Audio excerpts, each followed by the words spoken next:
سنو سنو اللہ کا کلام کیا کہتا ہے، اٹھو اٹھو قرآن کا پیغام کیا کہتا ہے، سنو سنو۔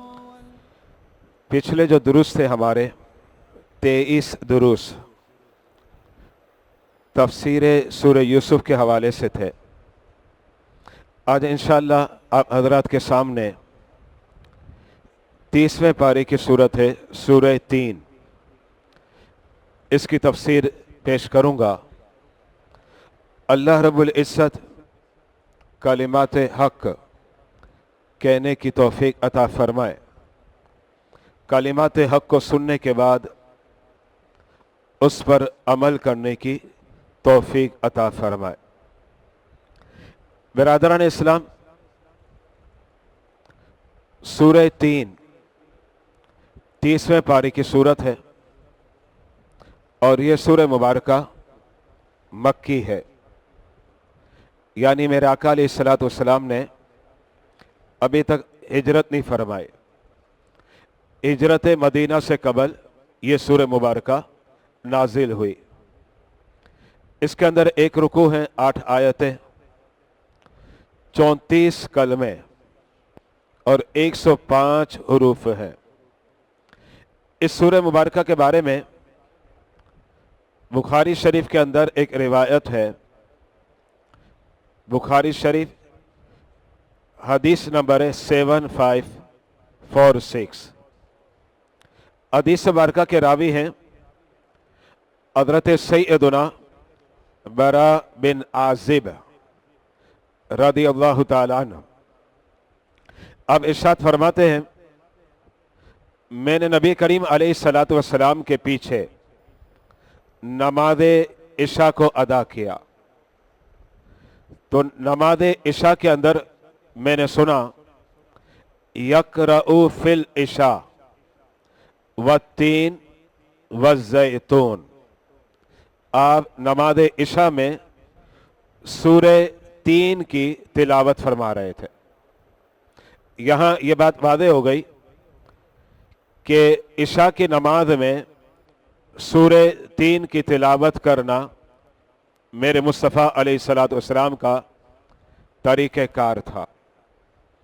اس کے بعد حضرت سیدنا برا بن عازب فرماتے ہیں، فما سمعت احدا احسن صوتا، کہتے ہیں میں نے نمازیں تو بہت سے لوگوں کے پیچھے پڑھی ہے، لیکن جب میں نبی کے پیچھے نماز پڑھتا ہوں تو میں یہ کہتا ہوں کہ اللہ رب العزت نے آپ جیسی آواز کسی کو نہیں دی، یعنی اتنی خوبصورت اور پرکشش آپ کی آواز مبارکہ تھی۔ سورہ 3 جو ہے، پہلے میں اس کا خلاصہ پیش کرتا ہوں، پھر انشاءاللہ مزید وضاحت آپ کے سامنے پیش کروں گا۔ سورہ 3 کے اندر ابتدائی جو 3 آیتیں ہیں، اس کے اندر اللہ رب العزت نے قسم یاد فرمائی ہے۔ آیت 3 ہے اور قسم 4 چیزوں کی اللہ رب العزت نے یاد فرمائی۔ پھر اس کے بعد جب اگلی آیت آتی ہے، آیت نمبر 4، خالق کائنات نے اس بات کو واضح کیا، ہم نے انسان کو بڑا خوبصورت بنایا، صورت کے اعتبار سے بہترین ہے۔ پھر اس کے بعد اگلی جو آیت ہے، اگلی آیت کے اندر اللہ رب العزت نے اس بات کو واضح کیا کہ کچھ انسان جو ہے نا وہ پستی میں گر گئے، یعنی ہلاکت، تباہی، بربادی ان کا مقدر ہے۔ اور پھر فرمایا نہیں، جو لوگ ایمان والے ہیں اور اچھے عمل کرتے ہیں، ہم انہیں ایسا اجر دیں گے جو کبھی ختم نہیں ہوگا۔ پھر اس کے بعد اللہ رب العزت نے کافروں کو تنبیہ کی، اور اللہ نے کافروں کو کہا، آخر کیا بات ہے کہ تم قیامت پر ایمان نہیں رکھتے اور قیامت کو جھٹلاتے ہو، جبکہ ہماری نشانیاں بالکل واضح ہیں۔ اور آخری آیت جو سورہ 3 کی 8ویں آیت ہے، اس کے اندر اللہ رب العزت نے اس بات کو واضح کیا کہ حاکم اعلیٰ اور حاکم بالا وہ صرف اور صرف اللہ کی ذات ہے۔ یہ سورہ 3 کا مختصر خلاصہ تھا جو میں نے آپ کے سامنے پیش کیا۔ اب ہم آیت وائز اس کی تفسیر کو سمجھتے ہیں۔ سورہ 3 کی پہلی آیت کے اندر آپ دیکھیں ایک لفظ لکھا ہوا ہے، اسکرین پر ملاحظہ کریں، 3۔ لفظ 3 کا معنی ہے انجیر، جو ہم کھاتے بھی ہیں۔ انجیر کے اندر تینوں خوبیاں ہیں۔ آپ کہیں گے وہ 3 خوبیاں کیا ہیں؟ پہلی خوبی یہ کہ یہ غذا ہے، دوسری خوبی کیا ہے؟ یہ میوہ ہے، اور تیسری خوبی یہ کہ دوا ہے۔ یعنی 3 کام کرتی ہے یہ۔ اب بہت سی چیزیں کھاتے ہیں نا، غذا ہوتی ہے، میوہ نہیں ہوتی، اور بہت سی چیزیں میوہ ہے، وہ غذا نہیں ہے۔ بہت سی چیزیں آپ کھاتے ہیں وہ دوا ہو سکتی ہے، غذا نہیں ہوتی، جیسے میڈیسن استعمال کرتے ہیں۔ اب دیکھیں یہ دوا ہے، غذا نہیں ہے۔ لیکن انجیر ایسی چیز ہے کہ اس کے اندر تینوں خوبیاں پائی جاتی ہیں، یعنی یہ غذا بھی ہے، یہ میوہ بھی ہے، اور یہ دوا بھی ہے۔ اب آپ کے اوپر ہے، آپ اسے جس میں استعمال کرنا چاہے کریں۔ غذا کا مطلب پیٹ بھرنا چاہتے ہیں تو کھائیں بھائی، ڈٹ کر کھائیں، اور بطور میوہ کے لذت حاصل کرنا چاہتے ہیں تو اس کا اپنا ایک ٹیسٹ ہے، آپ اس کو استعمال کریں۔ اور اگر آپ اسے بطور دوا استعمال کرنا چاہتے ہیں تو کریں جناب۔ یہ بلغمی مزاج کے جو لوگ ہوتے ہیں نا، یہ ان کے لیے بڑی مفید ہے۔ یعنی ہمارے بلغم کا کاٹ ہے انجیر کے اندر، اور یہ آپ اطباء سے پوچھیں جو حکیم ہوتے ہیں، وہ آپ کو بتائیں گے کہ انجیر کے کتنے فوائد ہیں۔ اچھا، اب اسی آیت میں جو آیت نمبر 1 ہے، اس کے اندر دوسرا لفظ ہے زیتون۔ زیتون بڑا مشہور ہے، اس کا تیل قیمتی بھی ہے، مہنگا بھی ہے۔ زیتون جو ہے، اس کا جو تیل ہے بڑا مفید ہے اور بڑا فائدہ مند ہے۔ یہاں میں نے ایک مقام پر پڑھا، اس کو واضح کروں۔ زیتون کا تیل، زیتون کا جو درخت ہے نا، اس کی لائف کتنی ہے؟ کہتے ہیں 3000 سال اس کی لائف ہے۔ یعنی اگر کوئی آندھی نہ آئے، کوئی طوفان نہ آئے، کوئی زلزلہ نہ آئے، زیتون کا درخت اپنی جگہ پر قائم رہے، اسے بارش کی ضرورت نہیں ہے، یہ ذہن میں رکھے گا۔ اس سے پہلے پانی بھی نہ دے، بس یہ اپنی جگہ پر ٹھہرا رہے۔ اس جگہ پر نہ زلزلہ آیا، نہ سیلاب آیا، نہ طوفان آیا، تو 3000 سال تک جو ہے زیتون کا درخت اپنی جگہ پر قائم رہے گا۔ اتنی بڑی لائف ہے۔ اور 3 اور زیتون کے بارے میں ایک اور بات بتا رہا ہوں۔ 3 یعنی انجیر۔ حضرت سیدنا موسیٰ علیہ السلام نے جب سب سے پہلی مرتبہ اللہ سے کلام کیا، اس کے بعد تو آپ پھر کلام کرتے رہے، لیکن فرسٹ ٹائم آپ نے جو اللہ سے کلام کیا تھا، اس وقت آپ کے قریب جو ہے نا، جو درخت تھا جس نے کہا تھا ان اللہ، اس کے بارے میں ائمہ تفاسیر نے فرمایا کہ یہ جو درخت ہے نا، یہ بھی انجیر کا تھا۔ یہ پہلی مرتبہ جو کلام کیا۔ اور حضرت عیسیٰ علیہ السلام کی جس مقام پر پیدائش ہوئی، تو آپ کی جائے پیدائش کے بالکل برابر میں زیتون کا درخت تھا۔ یہ وہ نسبتیں ہیں جو میں آپ کے سامنے پیش کی۔ اب آپ اس آیت کریمہ میں ایک اور لفظ نوٹ کریں۔ جیسے آپ اسٹارٹ کرتے ہیں تو آپ پڑھتے ہیں واو، یعنی وَالتِّینِ وَالزَّیْتُونِ۔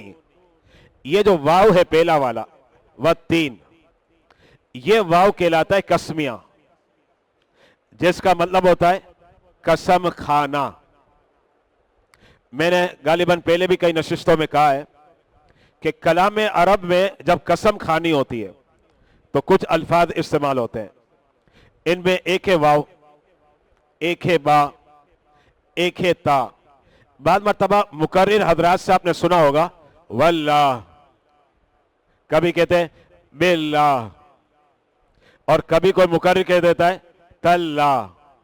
سب کا معنی ایک ہی ہے،